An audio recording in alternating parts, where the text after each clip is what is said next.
ഷണ്ടാകാരം ഭുജഗശീനം പത്മനാഭം സുരേശം വിശ്വാധാരം ഗഗനസദൃശം മേഘവർണം ശുഭാംഗം ലക്ഷ്മീകാന്തം കമലനയനം യോഗിഭിർധ്യാനഗമ്യം വന്ദേ വിഷ്ണും ഭഗവൈരം സർവലോകൈകനാഥം. ഓം നമോ ഭഗവതേ വാസുദേവായ. നമോ ഭഗവതേ വാസുദേവായ. ഓം ശ്രീകൃഷ്ണായ പരബ്രഹ്മണേ നമ. എല്ലാ സജ്ജനങ്ങൾക്കും ഗുരുവായൂരപ്പൻ്റെ നാമത്തിൽ സാഷ്ടാംഗ പ്രണാമം. ശ്രീകൃഷ്ണ ചരിതാമൃതത്തിൽ ശ്രീകൃഷ്ണ ലീലാ സംഗ്രഹമാണ് നാം ചിന്തിച്ചു കൊണ്ടിരിക്കുന്നത്. കൃഷ്ണനെ കേന്ദ്രീകരിക്കുന്നിടത്തോളം കാലം കുടുംബജീവിതത്തിൽ പ്രവേശിക്കുമെന്ന് യഥാർത്ഥ ബദ്ധാത്മാക്കൾക്ക് മാതൃക കാണിക്കാൻ വേണ്ടിയിട്ടാണ് ഒരു ബദ്ധാത്മാവിനെ പോലെ സർവസിദ്ധികളോടും കൂടി ഭാര്യയും മക്കളുമൊത്ത് കൃഷ്ണൻ ജീവിച്ചത്. ഉദാഹരണത്തിന് യദുവംശത്തിലെ അംഗങ്ങളെല്ലാം കൃഷ്ണന്റെ കുടുംബത്തിലാണ് ജീവിച്ചത്. അവരുടെ പ്രവർത്തനങ്ങളെല്ലാം കൃഷ്ണനെ കേന്ദ്രീകരിച്ചായിരുന്നു എന്ന് നമുക്ക് മനസ്സിലാക്കാൻ സാധിക്കും. അപ്പൊ ഗൃഹസ്ഥാശ്രമ ധർമ്മത്തിന്റെ മാതൃകാപുരുഷോത്തമനായിട്ടും ഭഗവാൻ ഈ 16,108 ഭാര്യമാരെയും ദ്വാരകയെ തന്നെ സംരക്ഷിച്ച് നിർത്തുന്നത് എങ്ങനെയാണ് എന്ന് നമ്മളെ മാതൃകാപരമായിട്ട് കാണിച്ചു തരിക ചെയ്തത്. അപ്പൊ കൃഷ്ണനോടുള്ള ആസക്തി വളർന്നതുപോലെ പ്രധാനമല്ല സന്യാസവൃത്തി. കൃഷ്ണ അവബോധ പ്രസ്ഥാനത്തിന്റെ പ്രവർത്തന ലക്ഷ്യം ഇതാണ്.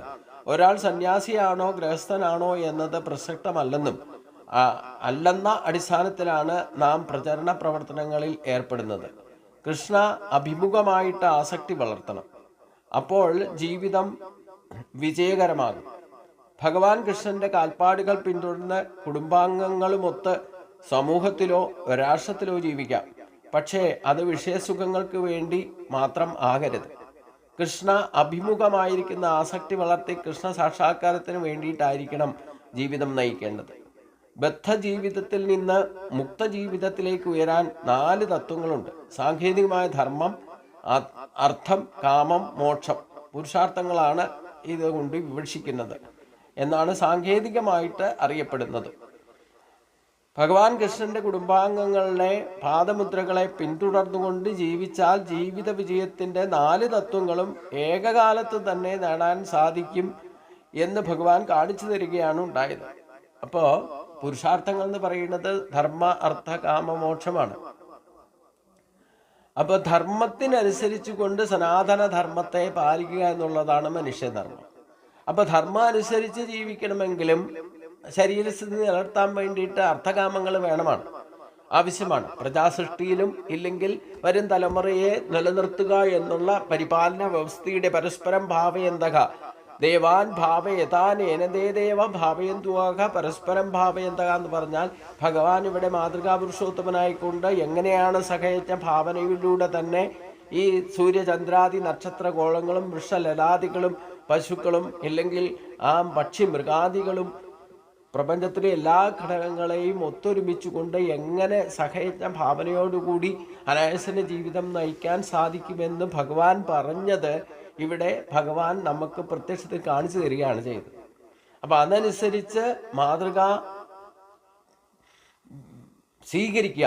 എത്യതാചരതി ശ്രേഷ്ഠ ദേവതാരോ ജനാഖ സയൽ പ്രമാണം കുറുതേ ലോകസ്ഥേതു അനുവർത്തതേ എന്ന് ഭഗവാൻ തന്നെ പറഞ്ഞിരിക്കുന്നത് ഇവിടെ ഭഗവാനെ തന്നെ മാതൃകയാക്കാൻ പാകത്തിനുള്ള ഒരു ജീവിത വ്യവസ്ഥിതി ഭഗവാൻ കാണിച്ചു തന്നു.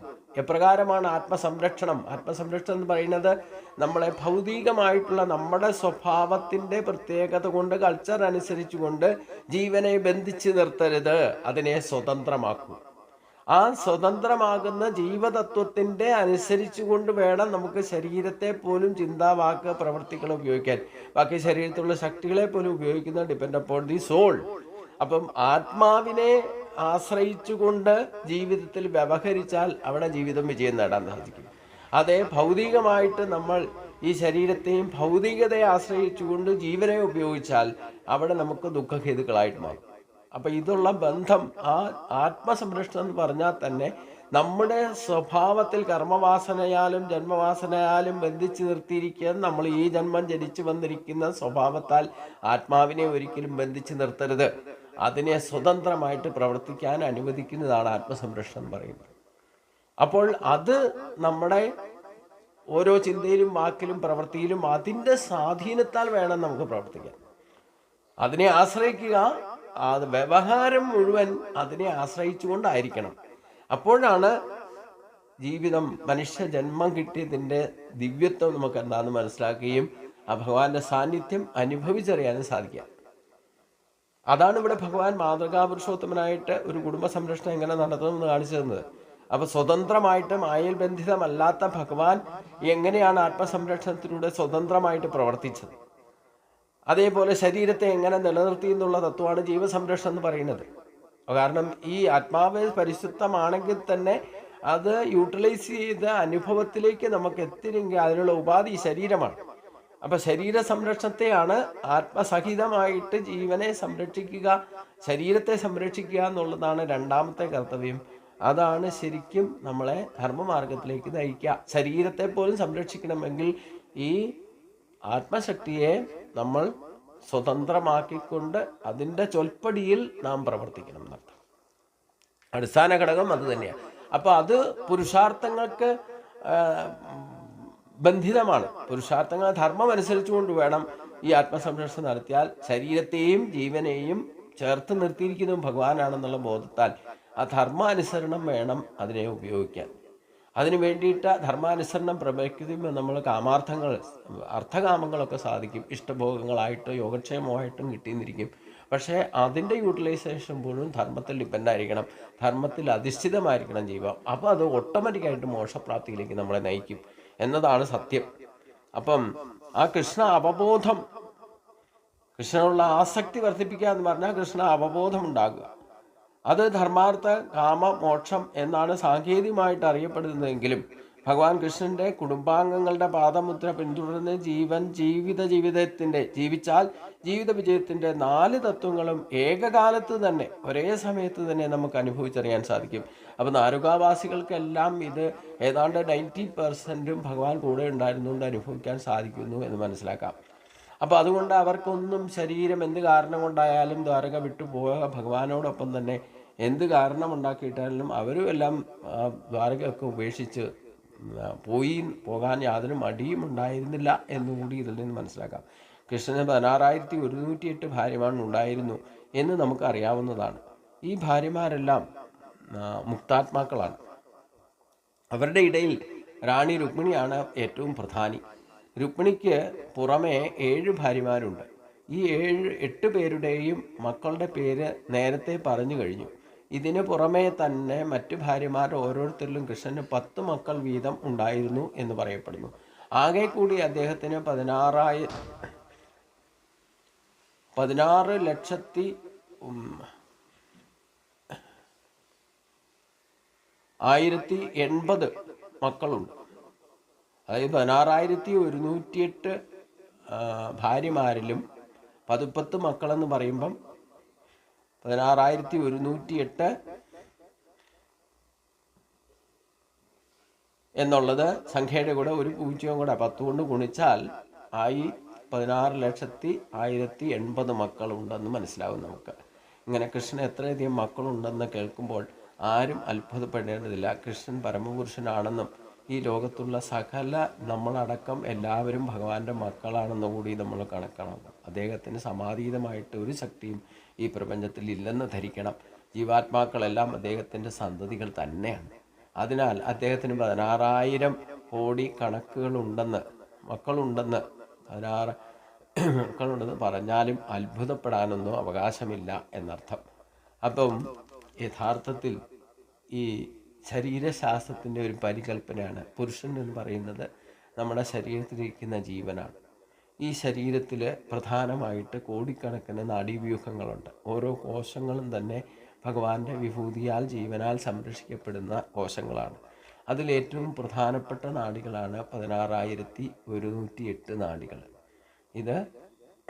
അതിലേറ്റവും പ്രധാനപ്പെട്ടതാണ് 8 നാഡികൾ. അപ്പം ഭഗവാൻ എപ്പോഴും എത്ര യോഗേശ്വര കൃഷ്ണോ എത്ര പാർത്ഥോ ധനുർത്തര തത്ര ശ്രീ വിജയോ ഭൂതോ നീതിർമതിർമമ.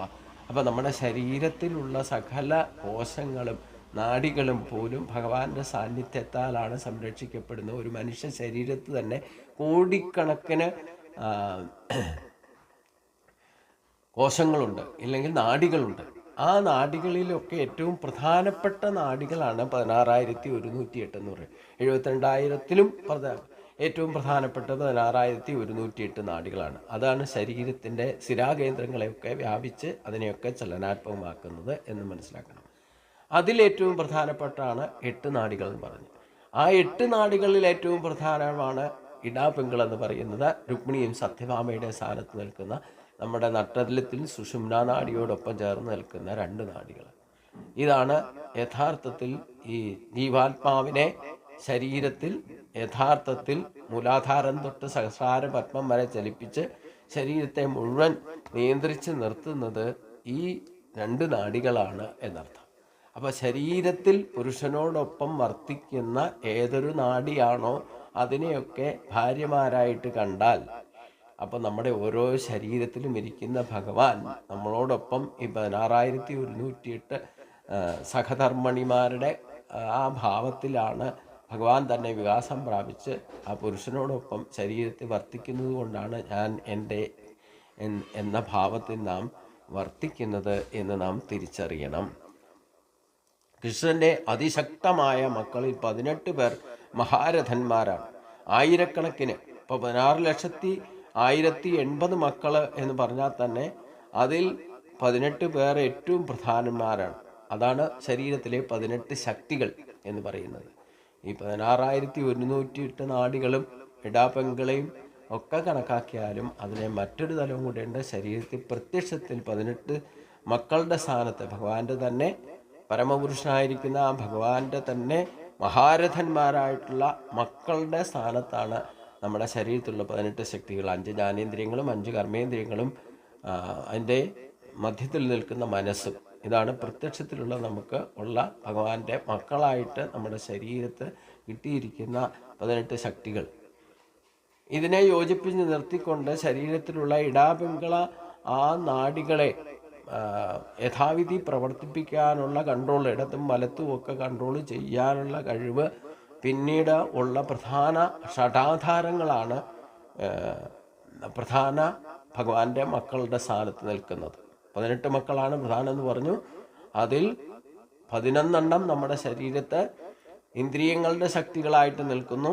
ജ്ഞാനേന്ദ്രിയങ്ങൾ 5 ജ്ഞാനേന്ദ്രിയങ്ങളും 5 കർമ്മേന്ദ്രിയങ്ങളും മനസ്സും. അതിനെയൊക്കെ യഥാവിധി വ്യവസ്ഥാപിതമായിട്ട് പ്രവർത്തിപ്പിക്കാനുള്ള ശക്തിയാണ് 6 ഊർജ്ജകേന്ദ്രങ്ങൾ. മൂലാധാരം, സ്വാധിഷ്ഠാനം, മണിപൂരകം, അനാഘതം, വിശുദ്ധി, ആജ്ഞ എന്ന് പറയുന്ന 6 ചക്രം. അപ്പോൾ 11ഉം 6ഉം 17 ശക്തികളായി. 18ാമത്തതാണ് സഹസ്രാര പത്മം. ഇതാണ് പ്രപഞ്ച പ്രാണനുമായിട്ടുള്ള ബന്ധത്തെ നിലനിർത്തുന്നതും സ്ഥാപിക്കുന്നതും എന്നർത്ഥം. അപ്പോൾ ഈ 18 ശക്തികളാണ് ഈ മക്കളിൽ 16,108 ഭാര്യമാർ ശരീരശാസ്ത്രത്തിൽ നമുക്ക് ആ സങ്കല്പത്തിലെടുത്താലും പ്രധാനപ്പെട്ട നാഡികളാണ്. അതിൽ 8 ഭാര്യമാരാണ് ഏറ്റവും പ്രധാനപ്പെട്ടതെന്ന് പറയുന്നു. ആ 8 പേരിൽ 2 പേര് ഏറ്റവും പ്രധാനപ്പെട്ട എടുത്ത് നിൽക്കുന്ന ഇടാപെങ്കള സ്ഥാനത്ത് നിൽക്കുന്നത് രുക്മിണിയും സത്യഭാമയുമാണ്. അപ്പോൾ പുരുഷന്റെ വാസം എവിടെയാ? ഈ സുഷുമ്നാ നാഡിയിലാണ്. ആ സുഷുമ്നാ നാഡിയെ യഥാവിധി പ്രവർത്തിപ്പിക്കുന്ന ഷഡാധാരങ്ങളാണ്. പ്രത്യക്ഷത്തിൽ ശരീരത്തിലുള്ള അപരാശക്തിയാൽ നിർമ്മിക്കപ്പെട്ടിരുന്ന ശരീരത്തിൽ പ്രത്യക്ഷമായ 11 മക്കളാണ്. 5 ജ്ഞാനേന്ദ്രിയങ്ങളും 5 കർമ്മേന്ദ്രിയങ്ങളും മനസ്സും.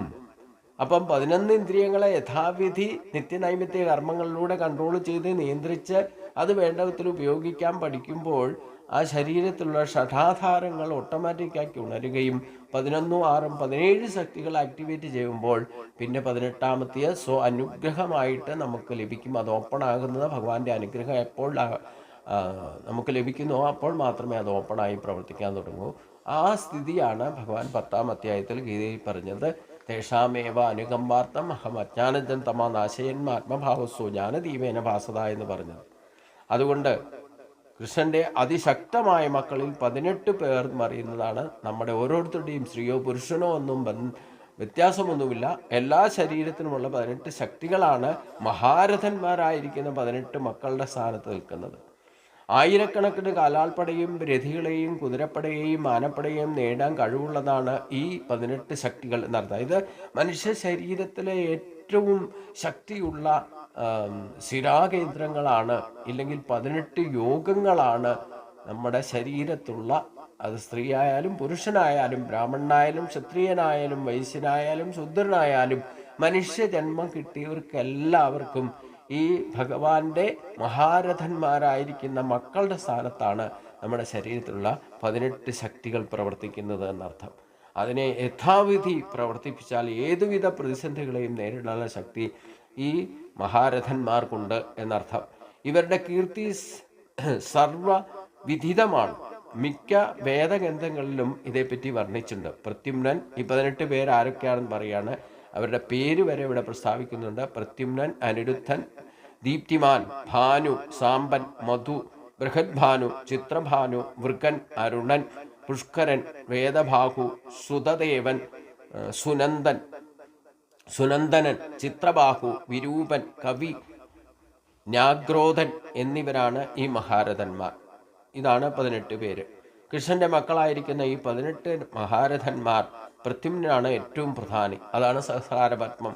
രുക്മിണിയുടെ മൂത്ത മകനാണ് പ്രത്യുമ്നൻ.